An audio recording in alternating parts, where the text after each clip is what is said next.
윌리엄 보덴이라고 하는 한 젊은이가 시카고에서 고등학교를 졸업할 때 그의 부모로부터 큰 농장을 법적 상속인으로 이어받게 됩니다.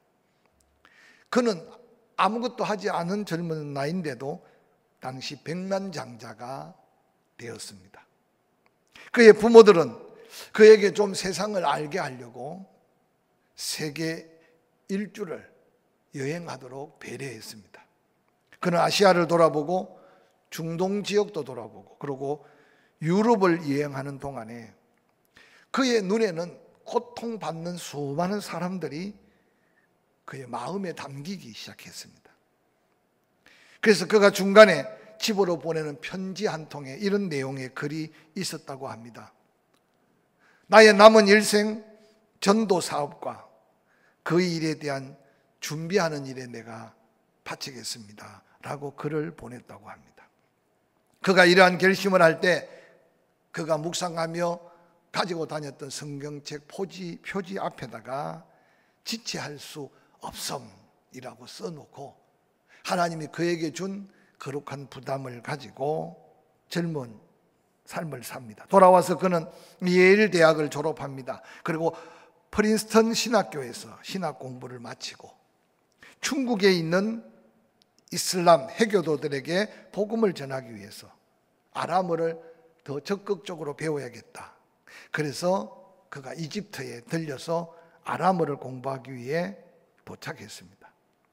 그런데 도착하자마자 얼마 되지 않아 그는 내막염으로 한 달도 못 되어서 하늘나라로 부름을 받게 됩니다. 그때 그의 나이 겨우 26살이었다고 합니다. 그는 그가 원하던 선교지에 한 걸음 발도 내딛지 못하고 하늘나라로 부름을 받게 된 겁니다. 그의 유품이 미국 집으로 돌아왔는데 그의 유품 가운데 그가 사용했던 성경책 앞장에 지체할 수 없다고 썼던 그 밑에 절대 후회하지 않음이라는 글귀를 남기고 그는 떠났습니다. 그가 죽음을 맞이한 후에 장사 지낸 묘지에 이런 비문이 적혀 있었다고 합니다. 윌리엄 보덴 1887년 출생 1913년 하나님께 부름을 받다. 그리스도에 대한 믿음을 떠나서는 그의 삶을 설명할 길이 없다. 윌리엄 보덴의 인생은 결코 헛되지 않았다라는 글귀가 쓰여 있다고 합니다. 오늘날 중국의 란초우에 가면 그를 기억하는 사람들이 거기에 병원을 세웠고 중국의 무슬림들이 그 병원을 통해 예수 그리스도께로 돌아오고 있다고 전하고 있습니다. 그리고 그가 보여준 놀라운 십자가의 사랑, 복음에 대한 희생은 미국뿐만 아니라 그 소식을 접해 들은 전 세계 수많은 젊은이들 가슴 속에 제2, 제3 보덴을 낳고 있다고 말합니다. 사랑하는 성도 여러분, 달력 한 장을 찍고 2020년은 우리 곁을 떠났습니다. 그리고 원튼 원치 않든 간에 나이를 한 살 더 먹고 2021년이 우리 앞에 다가와서 누구를 만나든지 새해 복을 많이 받으라고 인사를 합니다. 새롭게 시작하는 한 해 무엇을 위해 사시렵니까? 오늘 우리가 사는 이 전 세계 코로나19로 지난 역사 이후로 전무후무한 위기를 직면하면서 태풍에 표류하는 작은 쪽배같이 어디로 가야 할지 미래를 알 수 없는 위기 속에 방황하고 있는 인류의 모습 속에 우리도 그 가운데 함께 포효하고 있지 않는지 생각해 보시기 바랍니다. 지금까지 인생을 살면서 무언가 잡은 듯 했는데 자세히 살펴보니 잡은 것은 하나도 없고 이제는 무엇을 붙들고 일어서야 할지 불안한 마음으로 하루하루를 보내는 형국이 되어버렸습니다. 이런 삶의 현실 가운데 오늘 읽었던 본문 바로 주인공 야곱은 크고 작은 위기와 절망 가운데 다시 일어서고 다시 일어서서 하나님의 뜻을 이루어가는 그의 인생 삶의 전환점들을 한번 살펴가면서 새해에 우리가 다시 한번 일어서야 될 이유, 다시 무언가 붙들어야 될 놀라운 믿음의 소망을 가지고 새해를 함께 열어갈 수 있는 저와 여러분이 되기를 주의 이름으로 간절히 소원해 봅니다. 야곱을 잘 알지 않습니까? 그의 이름 따라 불굴의 투지, 무언가 계획하고 목적한 바를 이루기 위해 무슨 일이든 다 해서 그런 어느 날 하나님의 은혜 안에서 세상에 보이는 것, 야곱이 아니라 이스라엘의 명예, 또한 사랑으로 가족을 이루고 두 때나 이루는 물질을 소유하게 되었습니다. 그러나 야곱 자신의 강한 의지와 노력으로 해결할 수 없었던 인생 문제 앞에서 그는 수없이 넘어졌고 때로는 수없이 절망하며 절규했습니다.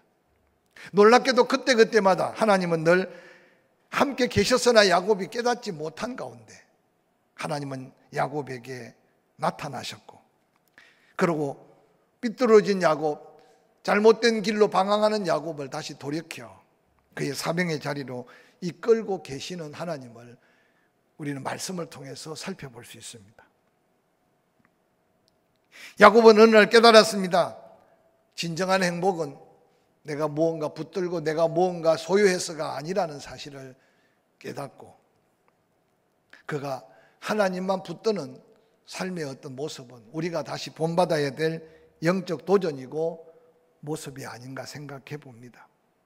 오늘 본문을 통해 새해를 맞이하면서 진정한 가치, 진정한 행복, 진정한 삶의 의미, 바로 야곱과 함께 하신 하나님, 야곱이 그 하나님과 동행할 때 경험했던 그 은혜들을 이미 알고 있는 말씀이지만 다시 한번 확신하고, 그래서 새롭게 붙들고 일어서 보는 저와 여러분이 될 수 있기를 주의 이름으로 간절히 축원합니다. 하나님의 약속으로 20여 년 라반의 집에서 그의 고백을 통해 살펴보면 숱한 고난의 날을 보냈습니다. 낮에 더위, 밤에 추위를 무릅쓰고 눈 붙일 겨를도 없이. 그런데 하나님과 함께해서 그는 두 때나 이루어서 하나님의 은혜 가운데 20년의 고난의 삶을 청산하고 이제 고향을 향해 돌아가는 야곱의 모습. 그는 가족도 있었고 종들도 있었고 그렇게 세상 사람들이 기대하는 물질도 그는 가지고 있었습니다. 그런데 그에게 아직도 해결되지 않은 문제 때문에 밤을 지새고 있는 야곱의 모습을 성경은 소개하고 있습니다. 야곱은 사랑하는 아내들과 자녀들을 앞장 세우고 하나님의 약속하심과 은혜의 복을 받아 그리운 고향으로 돌아갑니다. 그러나 고향이 가까울수록 야곱에게는 기쁨보다는 두려움, 감격보다는 불안에 떨기 시작합니다. 그럼 앞선 그의 사원들을 먼저 보냈는데 창세기 32장 6절에 그 사자들이 돌아와 야곱에게 말합니다. 우리가 주인 되시는 당신의 형 에서에게 이른적, 우리 말도 듣기 전에 그가 이미 400명의 군사를 거느리고 주인을 만나려고 지금 이미 오더이다 라는 이 고백은 20여 년 전 장자의 명분과 축복을 빼앗기고 난 후 자기를 죽이고자 했던 형 에서의 얼굴이 점점 더 크게 야곱에게 다가오고 있는 모습입니다. 창세기 32장을 읽어보면 야곱은 야복강에 그 밤만 꼬박 샌 게 아니라 그 전날 밤도 잠 못 이루고, 그리고 여전히 하나님의 은혜를 입은 야곱이지만 야곱의 자기 인간적 모습으로 자기의 재산 두 떼를 각각 한 떼와 한 떼를 나누고, 그리고 스스로 마음에 독백하기를 형이 와서 한 떼를 치면 한 떼라도 피하여서 어디로 돌아가겠습니까? 다시 바단 아람으로 옛날로 돌아갈 생각을 하고 밤을 지새고 있는 야곱의 모습을 보게 됩니다. 그래도 야곱이 그동안 하나님께 받은 은혜가 있어서 창세기 32장 11절에는 그 두려움과 그 공포 속에서 하나님께 기도하고 있는 야곱의 모습을 봅니다. 창세기 32장 11절 내가 주께 간구하오니 내 형의 손에서 에서의 손에서 나를 건져내 주옵소서. 내가 그를 두려워하면 그가 와서 나와 내 처자를 칠까 겁이 나기 때문이니이다. 주께서 말씀하시기를 내가 반드시 내게 은혜를 베풀어 내 시로 바다에 셀 수 없는 모래같이 많게 하리라 하셨나이다. 야곱이 거기서 밤을 지내고 그 말씀 붙들고 약복강을 건넜으면 오늘 이 설교할 기회가 없었을 텐데 야곱은 그 말씀을 듣고도 그 약복강을 건너지 못합니다. 기도하는 야곱, 응답하신 하나님. 그러나 야곱의 마음속에 두려움은 그쳐지지 않았습니다. 혼자 밤을 지새우면서 약복강가의 야곱의 모습을 이어지는 21장 이후에 그렇게 말합니다. 창세기 32장 21절 그 예물은 그의 앞서 보내고 그는 무리 가운데 밤을 지내다가 밤에 일어나 두 아내와 두 여종과 함께 10아들을 인도하여 약복나루를 건널새 그들을 인도하여 시내를 건너가게 하며 그의 소유도 건너가게 하고 야곱은 홀로 남았더니 어떤 사람이 야곱을 찾아옵니다. 그리고 야곱과 씨름합니다. 오늘 본문에 씨름한다는 말의 표현이 천하장사 씨름처럼 삿바가지고 건전한 스포츠의 씨름이 아니라 야곱이 자기 앞에 밤을 지새고 있는 나타난 그분이 하나님의 사자인 줄 알게 되었고 야곱은 인생 문제 하나님의 은혜 아니면 해결할 수 없다는 걸 깨닫고 그래서 이 씨름한다는 원어적인 뜻은 붙들고 놓지 않는다. 간절하게 붙들었다. 야곱은 하나님을 붙들기 시작했습니다. 본문에 어떤 사람은 당연히 하나님입니다. 하나님은 고뇌의 밤을 보내고 있는 야곱을 친히 찾아왔습니다. 그리고 야곱에게 다시 응답하기 시작합니다. 하나님은 야곱의 그 간절함에 못 이겨 이제 날이 세려하니 가게 하자고 할 때 야곱 말합니다. 나를 다시 축복하지 않고는 놓지 않겠습니다. 그 하나님의 사자는 야곱의 허벅지 관절, 개역 성경에는 한도뼈라고 하는데 사람의 몸을 중심 잡고 지탱하게 하는 그 뼈를 위골시켰다고 기록하죠. 호세아 12장 4절에는 그 옛날 옛적 야곱의 모습을 그리면서 야곱이 울면서 간구했다. 그는 처음으로 눈물을 흘리며 하나님께 간절히 기도했다고. 훗날 이스라엘 백성들을 향해 간절한 기도에 도전할 때 야곱을 소개하고 있는 모습을 보게 합니다. 그 간절함을 속에 하나님은 야곱에게 말씀합니다. 날이 세려하니 나로 가게 하라. 야곱이 이르되 당신이 내게 축복하지 아니하면 가게 하지 아니하겠나이다. 27절에 그 사람이 그에게 이르되 내 이름이 무엇이냐라고 묻습니다. 지금까지 하나님이 야곱을 야곱인 줄 몰라서 이름을 물으신 적이 아니었습니다. 창세기 28장의 베델에서 그 절망의 깊은 밤에 헤매이는 야곱을 하나님은 야곱인 줄 알고 찾아와 만나 주셨습니다. 바단 아람에 20여 년 동안 하나님은 변함없이 야곱과 함께 해주셨습니다. 오늘 약복강에서 야곱이 야곱인 줄 몰라서 이름을 물으신 것이 아니라고 생각할 때 오늘 그 이름을 묻고 있는 하나님의 마음을 헤아려 보는 기회가 되었으면 좋겠습니다. 야곱은 갑자기 하나님 앞에 내 이름이 무엇냐고 물으실 때 야곱이 고백할 수 있는 이름은 야곱밖에 없었습니다. 아니 여전히 하나님의 약속, 하나님의 말씀, 하나님의 은혜가 야곱의 생애 속에 수없이 펼쳐져 있지만 야곱은 그 하나님 앞에 여전히 야곱으로 살고 있는 자기의 모습을 발견하게 되었습니다. 속이는 자, 다투는 자, 한번 붙들면 놓지 않고 빼앗는 자, 자기 중심적이고 이기적이고 자기 인간성 하나로 살아왔던 야곱의 그 아직도 남아있는 그 모습을 하나님은 다시 한번 보게 해주셨습니다. 저는 이 말씀을 묵상하면서 오늘 우리가 당하고 있는 코로나19 경제적인 여러 가지 어려움들, 정치, 경제, 사회 전반에 뭔가 불안과 초조함이 다가오는 이때 하나님은 여전히 이 민족과 함께 계시고, 할렐루야, 하나님은 여전히 택한 우리와 함께 여기까지 에베네셀이라고 우리가 고백하며 살았어요. 그런데 아직도 우리 안에 혹시 하나님이 야곱의 허리 근육을 치셔서 그 한도뼈 고관절이 이골됨으로 쩔뚝거리는 야곱의 모습같이 우리의 낮아지고 처절하게 하나님밖에 없다는 고백이 있기 전 여전히 야곱으로 살고 있는 야곱의 모습이 우리 안에도 있지 않는가 한번 살펴보는 기회가 되었으면 좋겠습니다.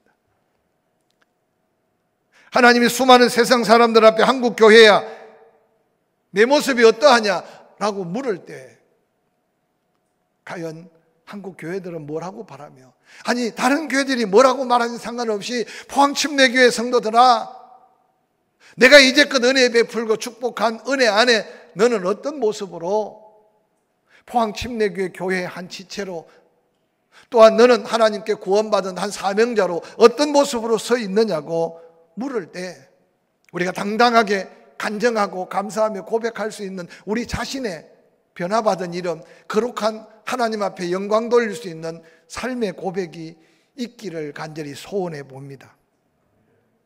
야곱은 안타깝게도 은혜 받았어요. 약속도 받았어요. 함께 하신 하나님의 은혜로 여기까지 왔어요. 그런데도 여전히 야곱이라고 고백할 수밖에 없는 야곱의 모습. 하나님은 그 야곱에게 창세기 32장 28절에 내 이름을 다시는 야곱이라 부를 것이 아니요 이스라엘이라 부를 것이니 이는 내가 하나님과 및 사람들과 겨누어 이겼음이니라.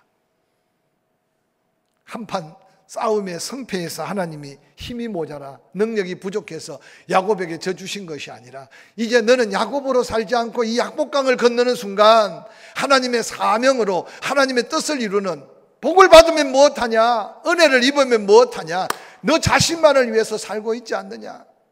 지금 형 에서 앞에 비춰진 너 야곱의 모습을 봐라. 한때를 치면 한때를 피하고, 또한 형 에서에게 내물성 있는 예물로 형 에서의 마음을 움직이려고 하지 않았느냐. 네가 얼마나 나를 신뢰하느냐, 네가 얼마나 나를 의지하느냐, 아니 너를 향한, 아니 너를 축복한 하나님의 마음을 너는 헤아려 보았느냐 라고 묻고 있는 물음이 약복 강가에서 그 이름을 묻고 있는 야곱이었습니다.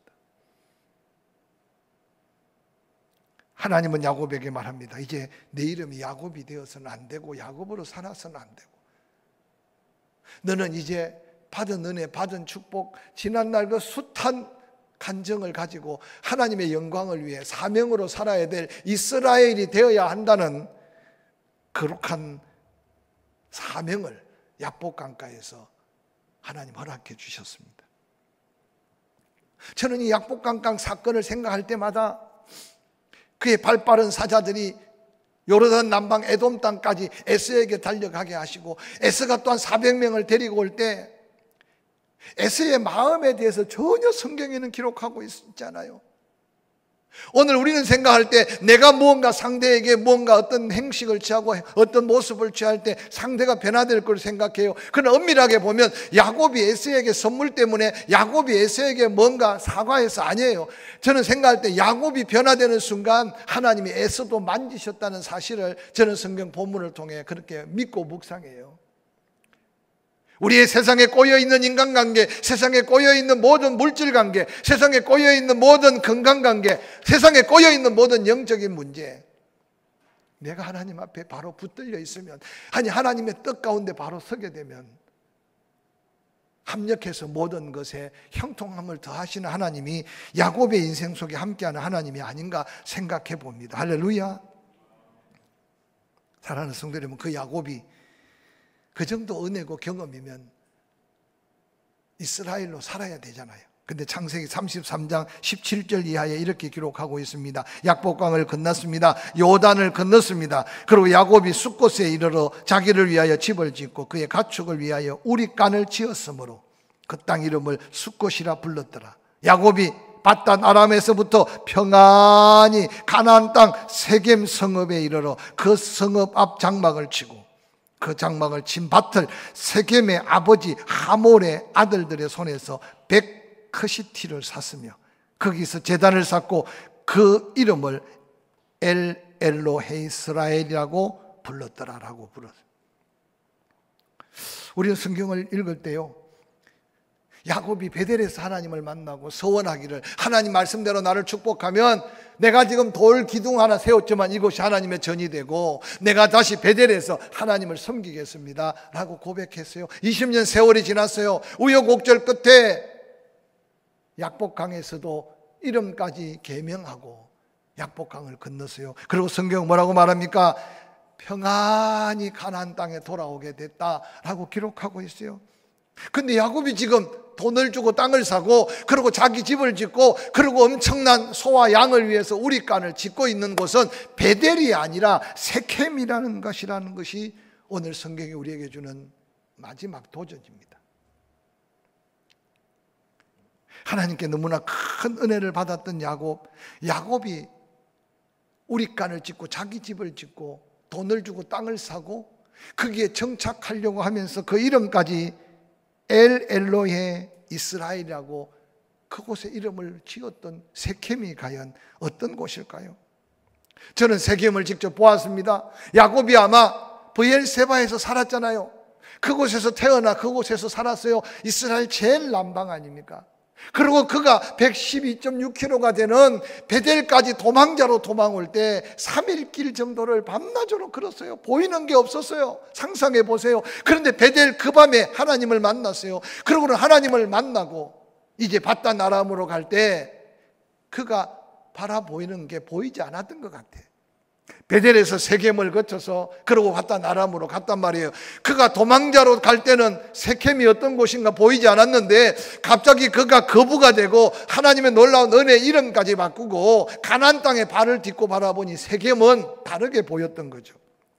언젠가도 말했지만 세겜은 사마리아 산악지대, 즉 에브라임 산악지대라고 하는 이스라엘 중앙 산악지대에 그리심산 에발산 사이에, 그리심산 에발산이 900고지가 거의 가까이 되는 높은 산이 있는 그곳에 놀랍게도 그 골짜기를 막 벗어나면 넓은 평원이 펼쳐져요. 에브라임 산악지대, 사마리아 산악지대에 이 세겜 들판 같은 들판을 찾아볼 수가 없어. 간단하게 설명하면 야곱이 고백하듯이 지팡이 하나만 들고 지나갈 때는 그곳에 아무런 매력, 그곳에 아무런 유혹이 없었는데 어느 날 하나님의 은혜로 두 떼를 이루고 종들과 엄청난 양과 소떼를 거느리고 보니 세겜 들판이 새롭게 보였던 거죠. 우리가 너무나 잘 아는 그곳에서 디나가 세겜 성주 하몰의 아들 세켐에게 강간을 당하고 그 일로 시몬과 레이가 칼을 차고 보복을 행하고 그러고는 그 엄청난 피비린내 나는 비극의 현상 속에 야곱의 절망의 탄식 소리가 성경에 이렇게 기록하고 있어요. 창세기 34장 30절 야곱이 시몬과 레이에게 이르되 너희가 내게 화를 끼쳐 나로 하여금 이 땅의 주민 곧 가나안 족속과 버리스 족속에게 악취를 내게 하였도다. 나는 수가 적은저 그들이 모여 나를 치고 나를 죽이리니 그러면 나와 내 집이 멸망하리라. 저는 야곱의 생애를 보면서요, 제가 성지를 돌아보기 전에는 이해가 되지 않았어요. 세겜에서 베델까지 한나절 거리밖에 안 돼요. 얼마나 큰 은혜를 받았으며 그 하나님이 한 번도 야곱을 실망시킨 적이 없었잖아요. 그런데 어떻게 그 가까운 거리에 세켐에 돈을 주고 집을 짓고 세겜에 돈을 짓고 축사를 짓고 세겜에 돈을 주고 땅을 사고 그곳에 이름까지 지어서 이제 그곳에 머물러 살려고 하는 야곱이 이해가 되지 않았다니까요. 근데 이스라엘 땅을 보면서 제가 충격을 받았어요. 험난한 사마리아 산악지대에 세켐 들판을 보는 순간 도망자로 갈 때는 보이지 않았는데 그가 어느 날 하나님의 은혜를 덧입고 거부가 되고 나니 베델보다는 세켐, 베델에서는 양을 칠 수 있는 환경이 너무나 열악해요. 근데 세켐은 그가 받은 축복과 더한 복을 누릴 수 있는 세상적 유혹 앞에 야곱이 지금 엎으러져 있는 모습이 오늘 본문에 소개된 모습입니다.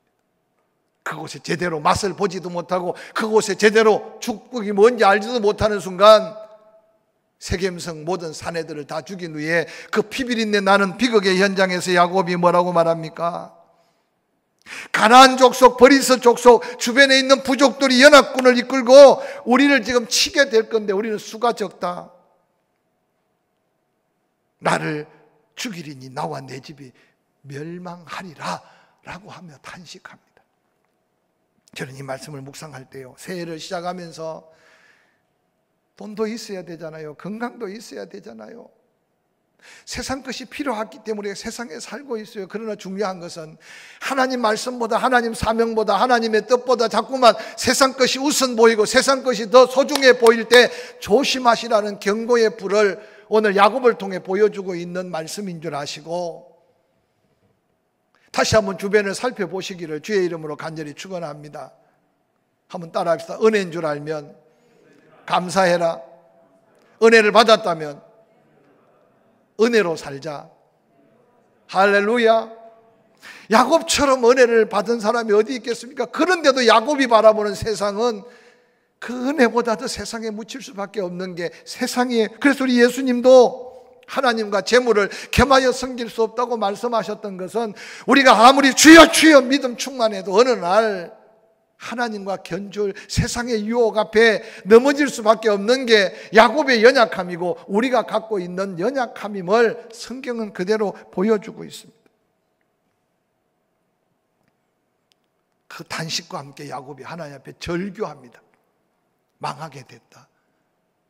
그때 창세기 35장 1절에 하나님이 야곱에게 다시 말씀합니다. 일어나 베델로 올라가서 거기서 거주하며 내가 내 형 에서의 눈을 낯을 피하여 도망하던 때 내게 나타나셨던 하나님께 거기서 제단을 쌓으라. 하나님의 사랑은 한이 없고 하나님의 긍휼은 너무 풍성함을 우리가 기억하게 됩니다. 절규하는 야곱에게, 죽겠다고 아우성치는 야곱에게 하나님은 다시 말씀하셨어요. 저는 오늘 이 민족이 들어야 될 하나님의 음성이 뭔지, 우리 삶이 어렵다, 힘들다, 탄식하며 두려워하며 마스크 끼고 그저 집안에만 가만히 있다고 해서 우리의 삶을 누가 보장해 줄 수 있겠어요? 조심은 해야 되지만 하나님 앞에 어떤 모습으로 일어서야 할지 우리 자신을 다시 한번 살피고 다시 붙들고 일어나야 될 우리의 삶인 것을 기억하시기를 주의 이름으로 간절히 축원합니다. 하나님이 야곱에게 하신 말씀을 귀담아 들으세요. 일어나라. 다시 베델로 올라가라. 거기 네가 거주할 곳이다. 세겜 거기가 아니고, 아무리 집이 좋고 아무리 땅이 좋고 아무리 기름진 것 같고 아무리 장사가 잘 될 것 같고 아무리 성진이 눈앞에 있어도 하나님의 방법, 하나님의 뜻이 아니면 머물러 있어야 될 곳이 아니야. 네가 머물러 있어야 될 곳은 베델이야. 거기 거주해요. 그리고 네가 처음 있지 않냐? 내 형 에서의 낯을 피할 도망할 때 내가 함께했던 그 베델을 네가 잊어버렸느냐? 거기서 여호와께 제단을 쌓으라. 말씀을 마무리하려고 합니다. 하나님이 명령한 거기가 어디입니까? 머물러 있어야 될 곳이 어디며 완전한 예배자로 예배해야 될 제단이 어디입니까?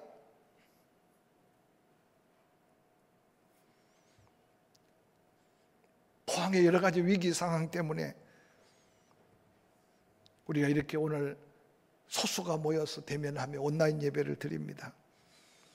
간절히 부탁드리기는 너무 편안하게, 너무 안주하지 않고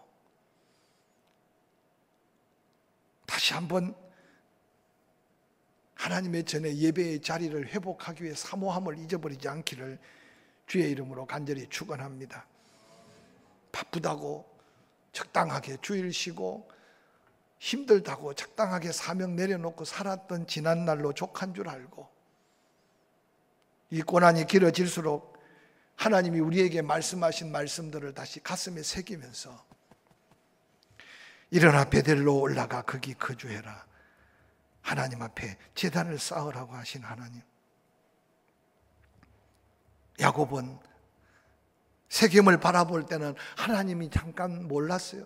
세겜을 바라볼 때는 그 자녀들이 세상의 유행 따라 옷을 입고 우상에게 제물 드린 흔적으로 금, 은 귀고리를 차고, 그런데 어느 날 하나님 음성을 다시 듣고 나니 그 자녀들의 모습이 눈에 보이는 거예요. 창세기 35장 2절 3절은 이렇게 기록하고 있어요. 야곱이 이에 자기 집안 사람과 자기와 함께한 모든 자에게 이르되 너희 중에 있는 이방 신들을 버리고 자신을 정결케 하고 너희의 의복을 받고 입어라. 우리가 베델로 올라가자. 내 환난 날에 내게 응답하시며 내가 가는 길에 나와 함께 하신 하나님이 내가 거기서 하나님께 제단을 쌓으려고 한다라고 고백합니다. 한국 교회의 살 길은 다시 한번 야곱이 베델에 올랐던 이 결단, 이 도전, 이 변화, 이 예배가 아니고는 한국 교회에 무슨 소망이 있습니까? 한국 교회에 소망이 없는데 대한민국에 무슨 소망이 있겠어요? 여러분, 구롱포에 지금 확진자가 한꺼번에 쏟아짐으로 인해 포항에 구롱포에 교회 몇 교회가 지금 확진자가 들려서 예배를 드리고 가세요. 제가 너무 걱정스럽고 안타까워서 전화를 했더니 아직까지 2차, 3차 확진자가 없어요. 우리 가까운 포항의 큰 교회도 확진자가 지난 20일, 25일 성탄절 여러분 예배를 참여했어요. 아직 결과는 다 나오지 않았지만 제가 믿고 싶은 것은 다시 한번 우리 예배하는 자들에게 뭔가 확신 있는 증거가 나오기를 기대하고 있어요. 할렐루야. 혹시 외부에서 확진되어서 예배에 참여할 수 있어요. 그러나 하나님의 거룩한 예배 공동체에 2차, 3차 확진자가 없어진다면 다시 우리가 사는 이 포항 땅에 담대한 예배자로 우리가 설 수 있지 않을까 다시 한번 생각해 봅니다. 말씀을 마무리하려고 합니다. 어느 곳에 어떻게 처해 있던 간에 야곱의 걸어왔던 걸음 속에 그 두려움, 그 유혹을 이겨가면서 하나님의 들렸던 음성대로 야곱이 베델로 다시 올라와 그곳에 제단을 쌓았던 다시 일어선 야곱의 영적 모습이 2021년 새해를 도전하면서 우리의 믿음의 도전의 모습이 될 수 있기를 주의 이름으로 간절히 축원합니다.